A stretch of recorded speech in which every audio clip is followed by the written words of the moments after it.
Acho que nunca se precisou tanto de milagres como nos dias de hoje, né? A situação é terrível por todos os lados. Os milagres são necessários, mas quanta gente acredita em milagre? Tem gente que costuma colocar o milagre dentro da sua ótica ou dentro do seu horizonte e colocar prazo para Deus, ou achar que depois que alguém está desenganado numa doença grave ou teve morte cerebral, não pode haver milagre, né? Ou então não pedir o milagre com confiança e com isso ficar muitas vezes longe do milagre e até depois se revoltar com Deus por causa disso. Olá, amigos e amigas da Associação Angina Fidei Brasil e Portugal. Esse será o tema de hoje do nosso programa Padre Pio. Meu nome é Odair Gutierrez, salve Maria.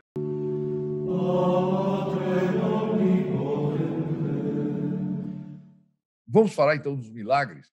Aqui é uma história que saiu no livro Padre Pio, a História Definitiva de Bernard Ruffin, ou Ruffin, enfim, e que conta um caso de um milagre.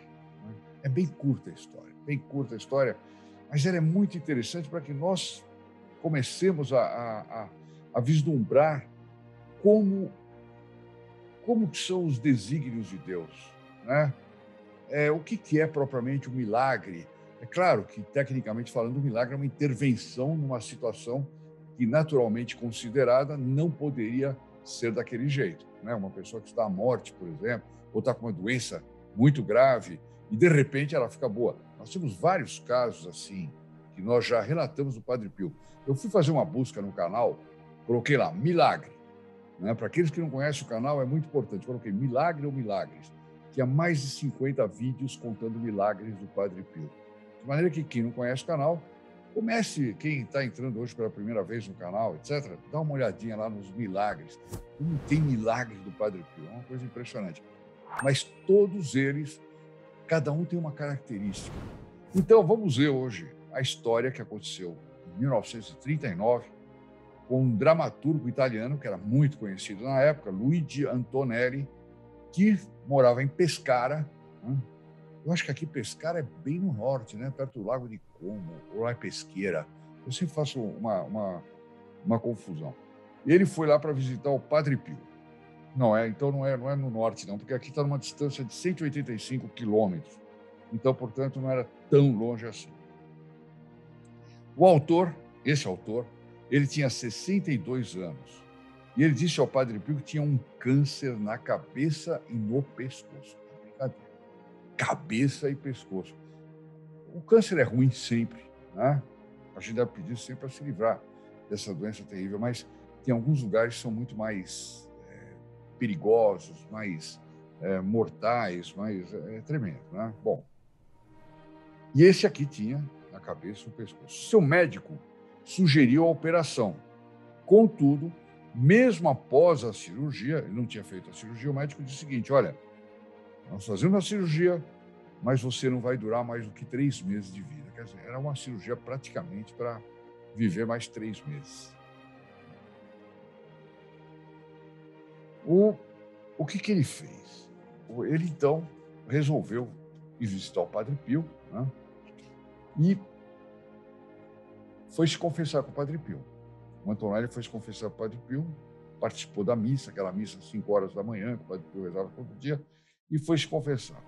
Aqui vai vir um relatório do próprio Antonelli dizendo o que se passou nesse momento da confissão. Vocês vão ver que é muito parecido com outros casos que nós já lemos aqui no canal. Ele diz assim: não tenho como repetir o que ele me disse. Eu estou impressionado com o impacto da presença do Padre Pio. Não tenho como repetir o que ele me disse, pois enquanto ele falava comigo, eu me sentia como vivendo em um mundo sobrenatural. Quer dizer, ele saiu completamente fora dessa terra, né? Porque o Padre Pio tinha um efeito angélico sobre as almas, né? Poucos meses depois, Antonelli insistiu que notara uma melhora imediata. Quer dizer, logo depois da confissão, que ele não lembra nem o que o Padre Pio disse para ele, mas ele notou uma melhora imediata na hora.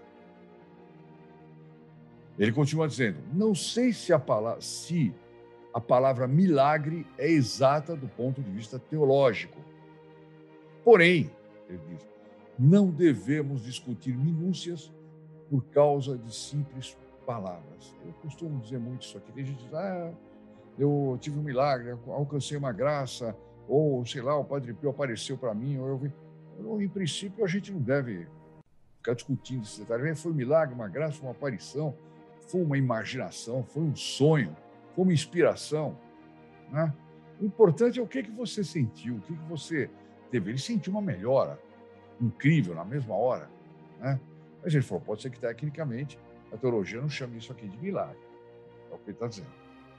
Ele diz, então não sei se a palavra é milagre, só sei que agora eu escrevo um artigo todo domingo, ele não operou, passou a escrever um artigo todos os domingos para o Giornale d'Italia, saio para caçar, naqueles tempos a caça, aliás, na Europa ainda, em alguns lugares a caça é permitida, até porque senão dá uma quantidade de, um aumento expressivo de animais e eles precisam de vez em quando ter temporadas de caça.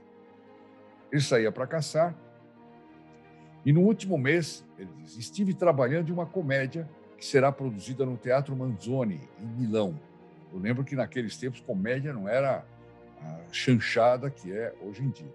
Claro, é totalmente outra coisa.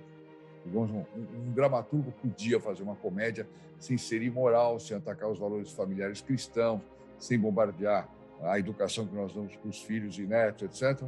E as famílias podiam assistir, né? Será que hoje é assim? Nem precisa responder que eu já tenho a resposta. E ele continua dizendo, então, o Antonelli continua dizendo, não sei o que os médicos pensam sobre isso. O que as radiografias e os exames histológicos podem revelar. Mas hoje me sinto milagrosamente curado. Não sei o que dizem os médicos, não sei o que diz a radiografia, não sei o que os exames dizem, mas eu me sinto curado. Vai falar, bom, mas espera aí, ele não fez exame, não testou. Olha o que aconteceu, ele se sentiu tão bem que, sem cirurgia, os médicos de Antonelli avisaram que ele morreria em 3 meses. Contudo, ele viveu por 3 anos, aparentemente trabalhando e ativo na maior parte do tempo. Bom, mas o Padre Pio podia ter curado ele para sempre? Podia, mas acontece que a nossa vida não é eterna. Tem um dia que Deus reservou para nos levar dessa terra, né? Mas deu para ele, primeiro, uma condição espiritual espetacular. Ele teve 3 anos para se preparar, para se confessar bem, para se fazer um bom exame de consciência e se apresentar diante de Deus com a alma limpa e passar a viver uma vida eterna, né? Que é muito mais interessante que essa vidinha que a gente vive aqui nessa pobre terra, né? Nós pobres nessa pobre terra. É terrível o negócio. Daí a história desse Padre Pio aumentando, prolongando a vida desse dramaturgo famoso da Itália, né?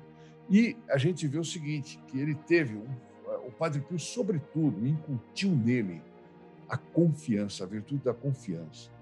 E é isso que nos falta muitas vezes para pedir graças, para nos colocarmos nas mãos de Deus. A gente se coloca nas mãos de Deus, mas desconfiado, né? Um filho, um bebê, quando se coloca na mão nos braços da mãe, ele não fica desconfiado, ele fica solto, ele sabe que ali não vai acontecer nada, né? Ou pelo menos não deveria acontecer nada, né? Hoje em dia, as coisas chegaram a tal ponto que até nisso acontece. Bom, nós deveríamos ter esse nível de confiança. E assim, meus amigos, eu termino o programa Padre Pio de hoje. Amanhã tem mais, sempre tem uma novidade espetacular, porque o Padre Pio é espetacular, né? Salvaria, amigos, e até a próxima.